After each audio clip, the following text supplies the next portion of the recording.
Chapter 40. The Last Days of the Prophet, His Sickness and His Demise. After his return to Medina from the farewell pilgrimage, Prophet Muhammad's health began to decline.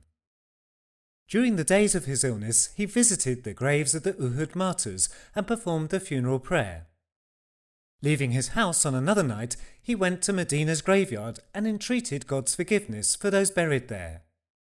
During this time, Aswad al-Ansi from Yemen's Madij tribe emerged with the proclamation of prophethood.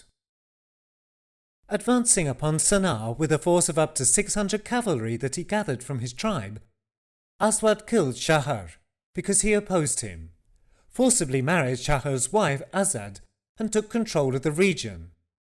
Shahar was the son of the first Muslim governor of Yemen, Badhan. The Prophet sent letters to governors and prominent figures of the region as a means to stopping Aswad. Aswad was eventually killed with Azad's help.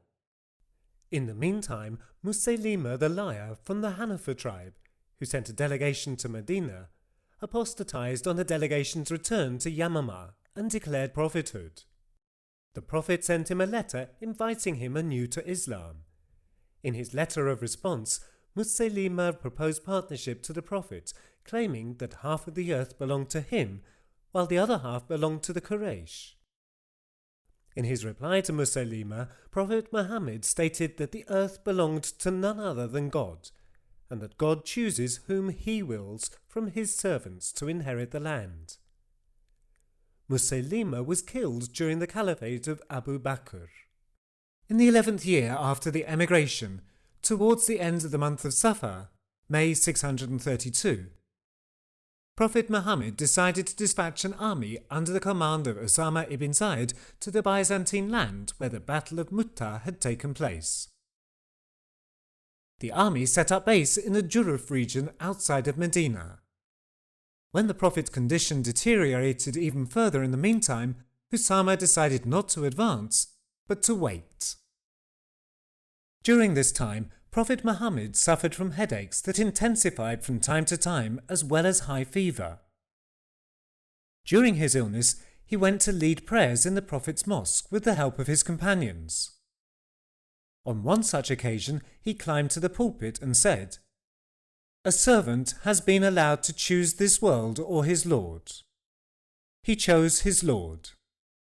Immediately understanding that the Prophet was referring to himself, Abu Bakr began to cry, exclaiming, "My mother and father be your ransom, O God's messenger!"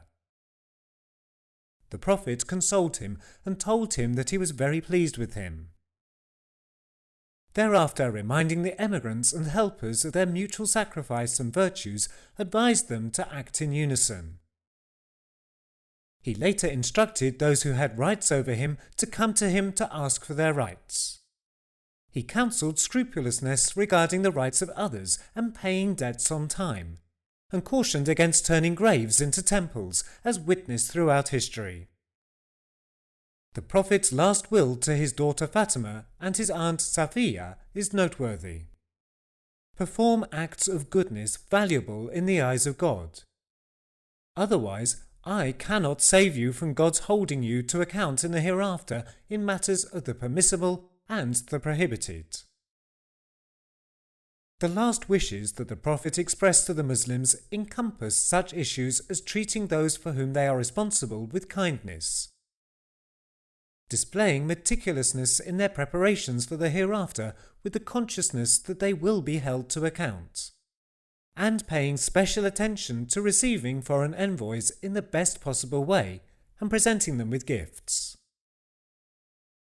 Prophet Muhammad spent his last days with Aisha, and when his illness intensified 3 days before his demise, he asked Abu Bakr to lead the prayers. At a point at which he felt better, he went to the mosque with the assistance of Ali and Fadl ibn Abbas, and when Abu Bakr, who was leading the prayers, retreated to allow the Prophet to return to his place, the Prophet indicated for him to continue, and stood for prayer by his side. Following the morning prayer of the day that the Prophet passed away, Abu Bakr visited him, and upon seeing his situation slightly improved, sought his permission and returned to his home. However, the Prophet's condition deteriorated suddenly. According to Aisha's account, before Prophet Muhammad passed away, he said softly, "There is no God but Allah. How difficult it is to surrender the soul," and passed away in her arms, with the words, Tarafiq al-A'la, the highest abode.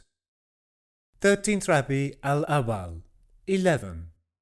Monday, 8th June, 632. The Prophet's demise caused immeasurable sorrow for the Muslims, with some like Umar even saying that he was not dead in their stupor. Receiving news of the situation, Abu Bakr came directly to the Prophet's side, raised the veil covering his face, and kissed the Prophet, saying, "O God's Messenger, you were beautiful while alive and are beautiful in your death." Then, going to the Prophet's mosque, he declared, "O people, if any among you worshipped Muhammad, then let them know that Muhammad is dead. But whosoever worshipped God, God is alive and will never die." Then he recited the following Quranic verse, "Muhammad is but a messenger, and messengers passed away before him. If then he dies or is killed, will you turn back on your heels? Whoever turns back on his heels can in no way harm God. But God will abundantly reward the thankful ones." The Prophet's body was washed on Tuesday by Ali with the help of the sons of the Prophet's uncle, Abbas, Fadl, and Qusam, as well as Usama ibn Zayd, and was kept in the room he was in. The funeral prayer was not performed in congregation. First the men, and then the women, and then the children came into the room where the Prophet's body lay, in as big groups as were possible, and performed the funeral prayer individually. His body was placed in a grave by Ali, Fadl, Qusam, and Usama, dug at the precise place of his death, in accordance with a hadith related by Abu Bakr. Living a simple life, using all the material means at his disposal in the path of God, Prophet Muhammad left behind a completely modest inheritance. As he himself has declared, the community of the prophets does not leave anything to be inherited. At his passing, he had under his ownership a white mule, some weapons, and a certain amount of land. He ordered that the income from these lands be used for his family, with the rest to be handed over to the public treasury.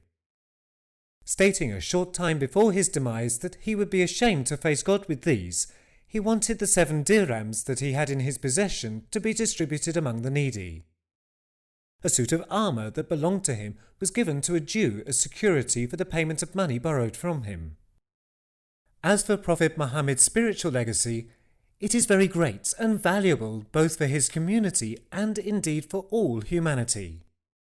As he himself stated in his farewell sermon, he left behind the Quran and the Sunnah as his most precious legacy. And the religion and civilization of Islam, which crystallized around these 2 key sources, has taken its place in the history of humanity, having its influence felt for centuries across a diverse and expansive geography.